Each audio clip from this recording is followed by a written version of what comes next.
Hello बच्चों, welcome to all of you in this short concept video. और आज की इस वीडियो में हम बात करने वाले होंगे इंटायर फंक्शन के इमेज के बारे में। आप सबको पता है इंटायर फंक्शन हमें किसे कहते हैं। तो ऐसा कॉम्प्लेक्स फंक्शन जो पूरे के पूरे कॉम्प्लेक्स प्लेन पे एनालिटिक हो या फिर पूरे के पूरे कॉम्प्लेक्स प्लेन पे डिफरेंशिएबल हो, उसे हम इंटायर फंक्शन कहते हैं। ठीक है, all of you guys know कि अगर हमारे पास f C to R is differentiable on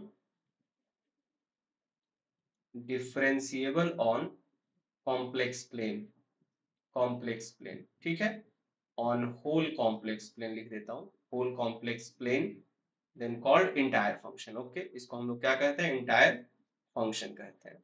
now आज हम बात करने वाले होंगे कि इंटायर फंक्शन का इमेज कैसा होता है।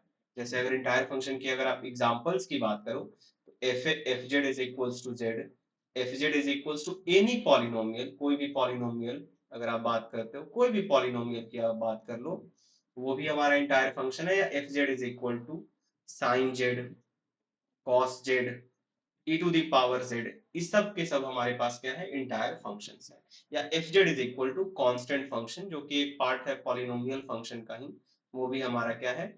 इंटायर फंक्शन ही है। ओके, नाउ सी, आज हम जो बताने वाले हैं आपको कि इंटायर फंक्शन का इमेज क्या होगा, क्योंकि इंटायर फंक्शन तो पूरे कॉम्प्लेक्स प्लेन पे डिफाइंड है और वो पूरे के पूरे कॉम्प्लेक्स प्लेन पे एनालिटिक भी होता है।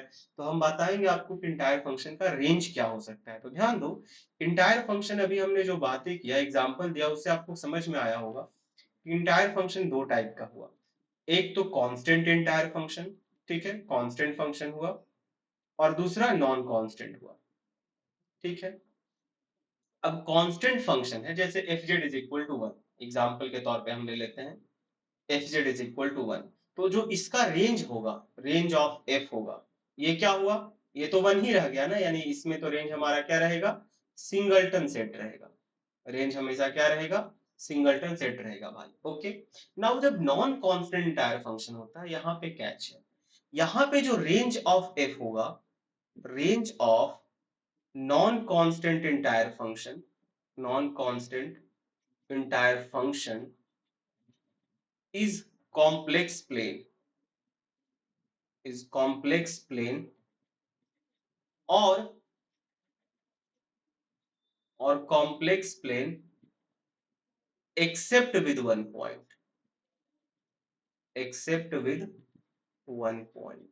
ठीक है, अब ये क्या कह रहा है कि ये जो इमेज इमेज जो हमारा होगा कॉम्प्लेक्स प्ले इंटायर फंक्शन का, नॉन कांस्टेंट इंटायर फंक्शन का, क्योंकि कांस्टेंट का तो सिंगलटन है, जो नॉन कांस्टेंट इंटायर फंक्शन का जो इमेज होगा, या तो पूरा का पूरा कॉम्प्लेक्स प्लेन होगा, यानी जो रेंज आएगा आपका वो पूरा का पूरा कॉम्प्लेक्स प्लेन ही आएगा, या फिर कॉम्प्लेक्स प्लेन में से एटमोस्ट एक पॉइंट मिसिंग होगा। ठीक है, except with one point, at most एक पॉइंट क्या हो सकता है? मिसिंग हो सकता है। जैसे अगर मैं आपको बताता हूं, अगर f z is equal to z ले हो, या कोई भी पॉलिनोमियल आपने लिया है, तो जो इसका रेंज होगा वो क्या होगा? Range will be your complete complex plane. But अगर आपने f z is equal to e to the power z लिया है, देन यहाँ पे रेंज आपका क्या होगा? कॉम्प्लेक्स प्लेन माइनस जीरो, क्योंकि आपको पता है कि ई टू दी पावर जेड का जो इमेज होता है वो जीरो कभी नहीं होता है। किसी भी वैल्यू ऑफ जेड के लिए ई टू दी पावर जेड कभी भी जीरो नहीं होता है। यानी आप समझ पा रहे हो कि जो रेंज होगा इंटायर फंक्शन का, वो या तो पूरा का पूरा कॉम्प्लेक्स प्लेन होगा, या फिर उसमें से एटमोस्ट वन पॉइंट मिसिंग हो सकता है। एटमोस्ट वन पॉइंट क्या हो सकता है? मिसिंग हो सकता है। जैसे देखो, यहाँ पे इसके रेंज में एक पॉइंट मिसिंग है, लेकिन इसके रेंज में पूरा का पूरा कॉम्प्लेक्स प्लेन रेंज है। ऐसा कभी नहीं होगा कि रेंज कभी भी किसी इंटायर फंक्शन का रेंज, ऐसा कभी नहीं होगा कि कॉम्प्लेक्स में से वन भी मिसिंग हो और कॉम्प्लेक्स में से टू भी मिसिंग हो। ऐसा कभी नहीं हो सकता। दो पॉइंट किसी भी कॉम्प्लेक्स, किसी भी इंटायर फंक्शन की इमेज कभी भी ऐसा नहीं हो सकता कि उसमें से दो पॉइंट मिसिंग हो या तीन पॉइंट मिसिंग हो। या तो इमेज रहेगा तो सिंगलटन ही रहेगा कांस्टेंट फंक्शन का, या तो इमेज फिर सी होगा, यानी इमेज क्या हो सकता, अगर हम लोग ब्रीफ में लिखें तो सिंगलटन हो सकता है इमेज, यानी सिंगल, या फिर पूरा का पूरा कॉम्प्लेक्स, या फिर कॉम्प्लेक्स में से कोई एक पॉइंट मिसिंग हो सकता है। ठीक है, यही पॉसिबिलिटी है। दो पॉइंट का कभी इमेज नहीं होगा, कभी भी कोई इमेज ही दो पॉइंट नहीं कंटेन करेगा। ओके, दो पॉइंट मिसिंग भी नहीं हो सकता, मतलब ऐसा नहीं हो सकता कि किसी भी इंटायर फंक्शन का इमेज वन और टू आए, कभी नहीं हो सकता। Either singleton, either complex plane, either complex plane minus alpha.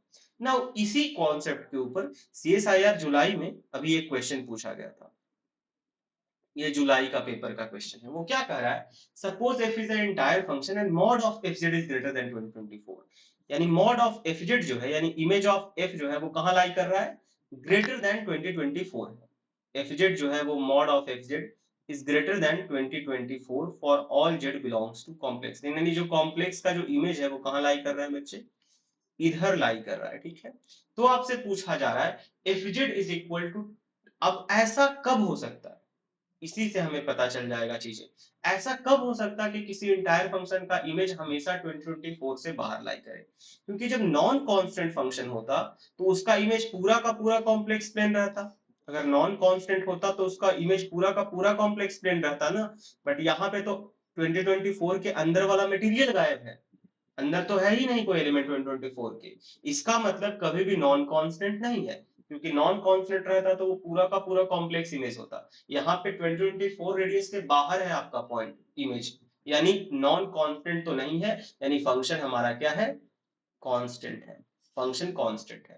Constant function क्या बाइजेक्टिव होता है, नहीं। कांस्टेंट फंक्शन क्या इंजेक्टिव होता है, नहीं। फंक्शन कांस्टेंट है, ट्रू है। एफ जेड का हमारा मॉडुलस 2024 के बाहर होना चाहिए। जरूरी थोड़ी है कि 2024, अगर एफ जेड में ले लेता हूँ 2025 तो वो भी करेक्ट हो जाएगा। तो नेसेसरली ट्रू में फर्स्ट हमारा क्या हो जाएगा, फॉल्स हो जाएगा। So the correct statement is second. तो ये बहुत ही इंपॉर्टेंट कॉन्सेप्ट है और इसको आप हमेशा याद रखिएगा। ये हर साल करीब न करीब इससे एक क्वेश्चन या उसके ऑप्शंस आपको भिड़ जाएंगे आपके एग्जाम में। आई होप आपको ये वीडियो इंफॉर्मेटिव लगा होगा। इस वीडियो को जरूर अपने सारे फ्रेंड्स को शेयर करें, so they can also learn and they can